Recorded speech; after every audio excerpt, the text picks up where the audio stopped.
한 주간의 시장을 정리해보고 다음 주 시장을 미리 주목해보는 위클리 뷰 시간, 오늘도요. 우리은행 WM그룹 박석현 부부장과 함께해보죠. 부부장님 어서 오십시오. 예, 안녕하십니까.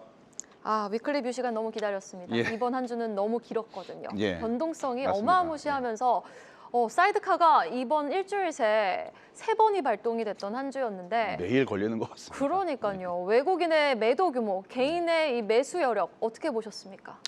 일단 외국인 매도가 좀 많이 나오고 있는 부분이 있고요. 네. 개인 투자자들의, 그러니까 개인으로 이제 투자 주체별로 잡히는 부분은 어제 이제 많이 순매수를 했지만 규모 자체가 이제 그 전까지는 크지는 않았습니다. 1월 올해 들어서 가장 주목받고 있는 투자 주체가 이제 그 금융 투자라고 하는 증권사인데요. 증권사 매수가 상당히 많았습니다. 어제 제외하고 이제 그 전까지, 그제까지 연초 이후부터 5조 원 정도를 증권사가 매수했는데, 증권사가 자체 자금으로 주식시장에서 매수를 한 게 아니고 일단 개인 투자자들이 ETF를 사게 되면 ETF 가격이랑 ETF 자산 간의 괴리가 벌어지기 때문에 증권사가 이제 ETF 바스켓 매수를 하게 됩니다. 이 부분이 이제 실질적으로 일단 개인 매수라고 볼 수가 있는 거고요. 따라서 일단 이런 부분들이 1월달 수급을 주도했던 요인으로 작동을 했는데, 외국인들의 동향이 좀 달라진 부분이 가장 큰 영향을 미치고 있는 것 같고요.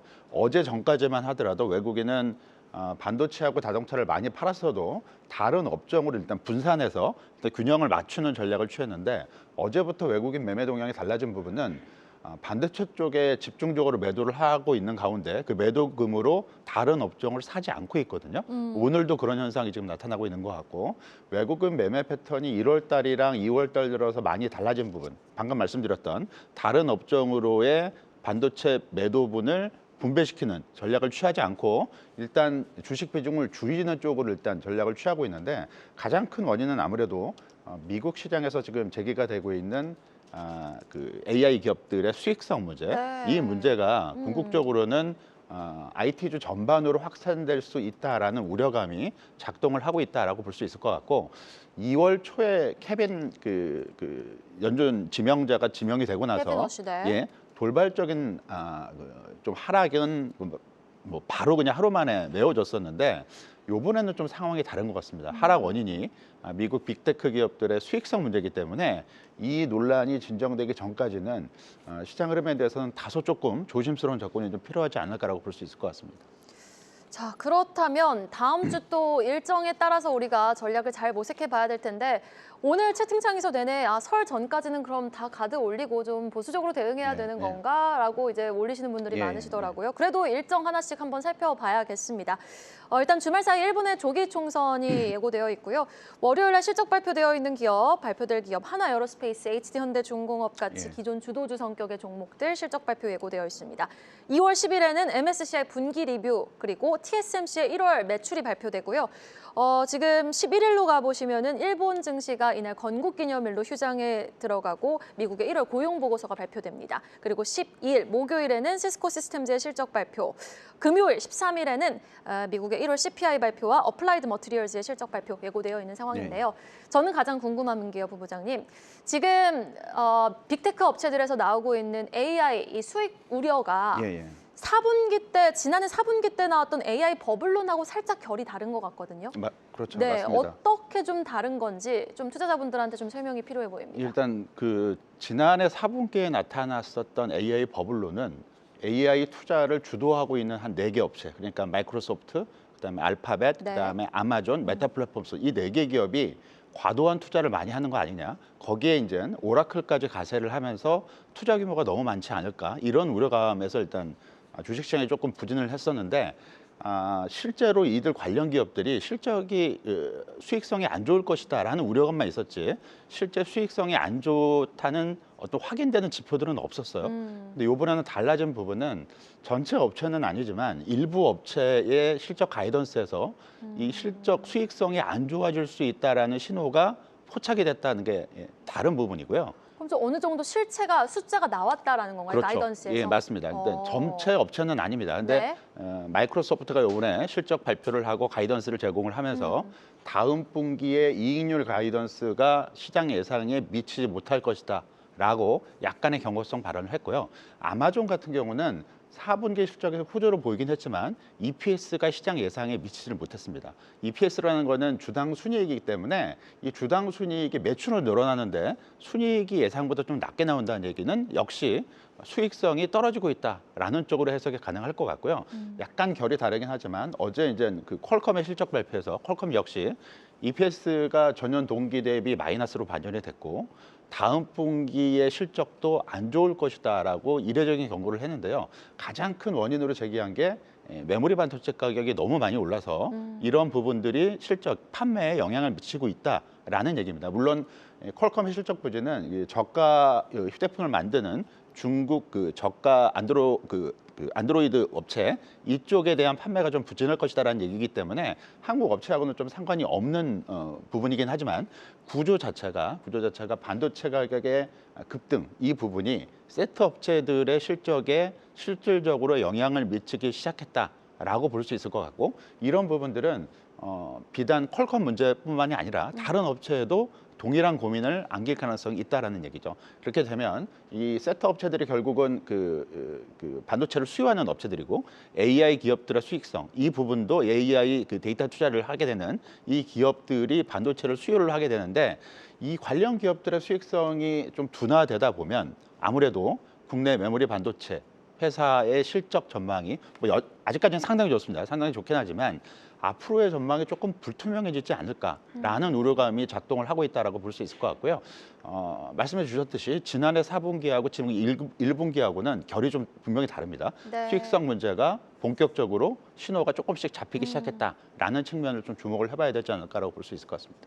여러분 기억하실지 모르겠습니다. 지난 4분기 때는 이제 빅쇼트의 주인공 모델이었던 이제 마이클 버리가 단순히 AI 수익 우려 걱정해야 되는데 약간 이런 식으로 던졌다면 이제 이번에 불거진 우려는 진짜 이제 기업들이 가이던스를 하향 조정하고 나섰다라는 부분. 예.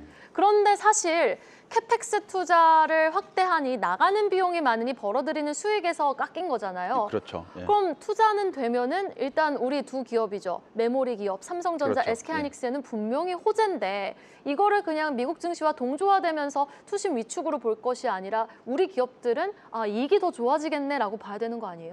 맞습니다. 이 부분은 분명히 국내 시장에는 긍정적인 요인으로 작동할 것이다라고 보고 있고요. 미국 시장에서도 시장이 지금 그 S&P 500 지수가 올해 들어서 수익률이 마이너스 0.7%로 하락 네. 반전을 했고요. 나스닥은 마이너스 3%를 기록을 하고 있는데 가장 큰 원인은 마이크로소프트 그다음에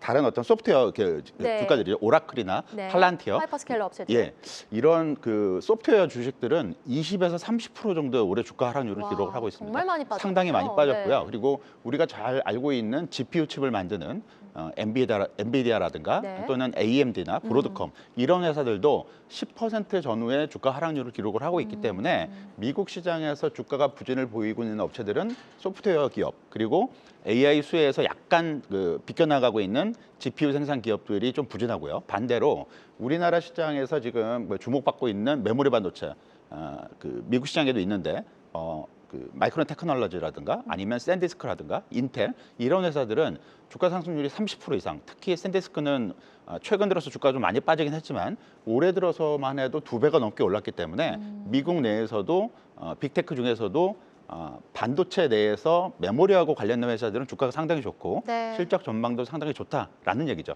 이런 측면으로 봤을 때는 우리나라 기업들, 빅2 메모리 반도체 회사들의 실적에 대해서 걱정하는 거는 너무 좀 조급하다라고 볼 수는 있습니다. 다만 앞에서 말씀드렸듯이 AI 기업들, 빅테크 기업들의 수익성 문제가 어디까지 번지게 될지 이 부분이 아직 확인이 안 됐기 때문에 미국 시장에서 제기가 되고 있는 이런 흐름들을 어느 정도는 확인하는 과정이 좀 필요하지 않을까라고 볼 수 있을 것 같고요. 그 기간 중에 국내 시장은 약간은 쉬어갈 가능성은 있다라고 볼 수 있을 것 같습니다.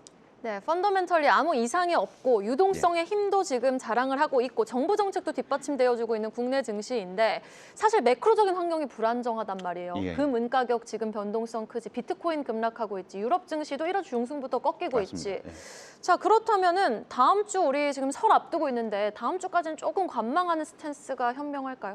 아무래도 이제 설 연휴가 있기 때문에 그리고 설 연휴 전에 시장 흐름이 상당히 좋으면 오히려 이제 선취 매수세가 들어와서 시장이 강세 흐름을 가게 되는데 지금처럼 이게 조정에 대한 우려감들이 이제 부각되기 시작하면 선취 매보다는 차익 실현 쪽이 좀 늘어날 수가 있습니다. 네. 그래서 시기적인 요인도 조금 조심할 필요성이 있을 것 같고요.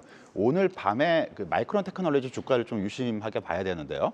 어제 마이크론 테크놀로지가 강보합으로 마감이 됐는데요. 장중 변동성이 상당히 컸습니다. 그러니까 장중 고점은 플러스 3%, 장중 저점은 마이너스 3.5%였기 때문에 오늘 우리나라 시장 그리고 삼성전자하고 SK하이닉스 장중 흐름이랑 거의 유사하게 그렇네요. 지금 움직였거든요. 네. 따라서 오늘 밤에 마이크론 테크놀로지 마이크론의 주가 흐름이 안정적인 흐름을 보일 수 있을지 이게 다음 주 초반 국내 시장에 키를 쥐고 있다. 어느 정도는 영향을 미칠 변수가 될 것 같습니다.